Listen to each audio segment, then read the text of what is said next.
പ്രശാന്ത സുന്ദരമായ ദിനത്തിനായി കർത്താവിനെ സ്തുതിക്കുന്നു.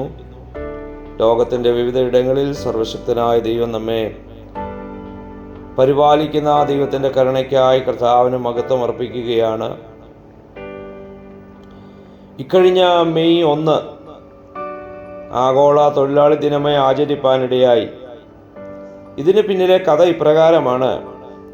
19-ാം നൂറ്റാണ്ടിൻ്റെ, അതായത് 1800-കളുടെ അവസാനം വ്യവസായ വിപ്ലവ കാലത്ത് അമേരിക്കയിൽ തൊഴിൽ സാഹചര്യങ്ങൾ കഠിനമായിരുന്നു. കുട്ടികൾ ഉൾപ്പെടെയുള്ള തൊഴിലാളികൾ പലപ്പോഴും ആഴ്ചയിൽ 7 ദിവസവും 12 മണിക്കൂറും ജോലി ചെയ്തിരുന്നു. അതേസമയം ഡെയിലി വേജസ് വളരെ കുറവായിരുന്നു. അങ്ങനെ മെച്ചപ്പെട്ട തൊഴിൽ സാഹചര്യങ്ങൾ, ന്യായമായ വേതനം, കുറഞ്ഞ പ്രവൃത്തി ദിവസങ്ങൾ എന്നിവ ആവശ്യപ്പെട്ട് തൊഴിലാളി യൂണിയനുകൾ പണിമുടക്കുകളും പ്രതിഷേധങ്ങളും സംഘടിപ്പിക്കുവാൻ തുടങ്ങി.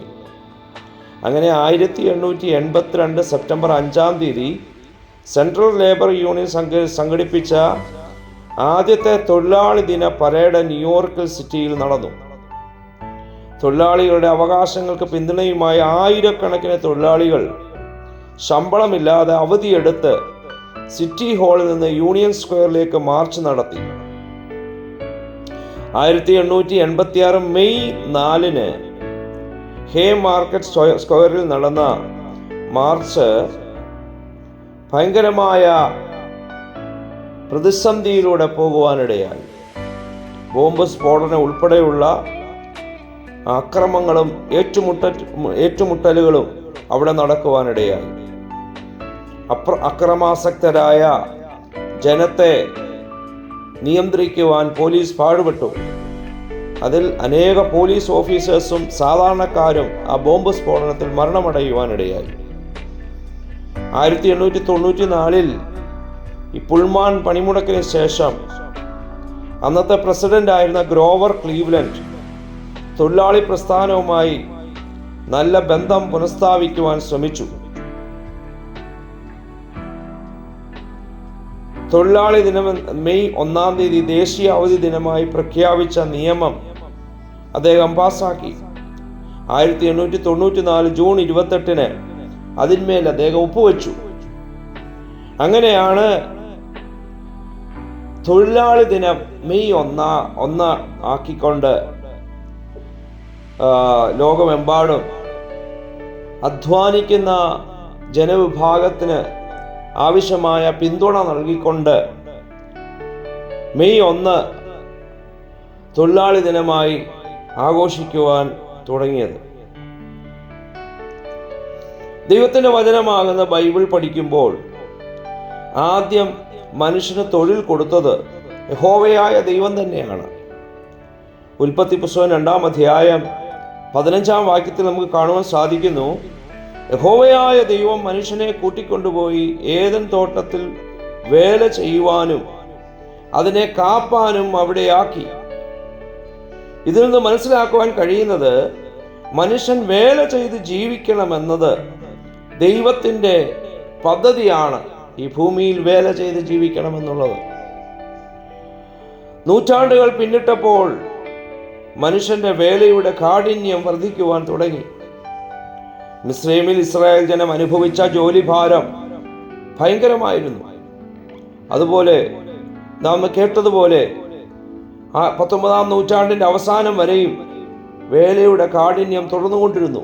ഇന്നും അതിന് മാറ്റമുണ്ടായിട്ടില്ല. അങ്ങനെ അധ്വാന ഭാരത്താൽ വേദനിക്കുന്ന സമൂഹത്തോട് യേശു വിളിച്ചു പറഞ്ഞു. മത്തായി 11:28 അധ്വാനിക്കുന്നവരും ഭാരം ചുമക്കുന്നവരുമായുള്ളവരെ എല്ലാവരും എൻ്റെ അടുക്കൽ വരുവീൻ, ഞാൻ നിങ്ങളെ ആശ്വസിപ്പിക്കും. ഞാൻ സൗമ്യതയും താഴ്മയും ഉള്ളവനാകയാൽ എൻ്റെ നുകം ഏറ്റുകൊണ്ട് എന്നോട് പഠിപ്പീൻ, എന്നാൽ നിങ്ങളുടെ ആത്മാക്കൾക്ക് ആശ്വാസം കണ്ടെത്തും. എൻ്റെ നുകം മൃദുവും എൻ്റെ ചുമട് ലഘുവുമാകുന്നു. ജോലിഭാരത്താൽ സ്ട്രെസ് അനുഭവിക്കുന്നവർക്ക് ആശ്വാസം നൽകുവാൻ യേശുവിന് കഴിയും. യേശുവിൻ്റെ സാന്നിധ്യം ആത്മാക്കൾക്ക് ആശ്വാസം നൽകുന്നതാണ്. യേശുവിനോട് ചേർന്ന് ജീവിച്ചാൽ നമ്മെ താങ്ങി നടത്തുവാൻ യേശു ശക്തനാണ്.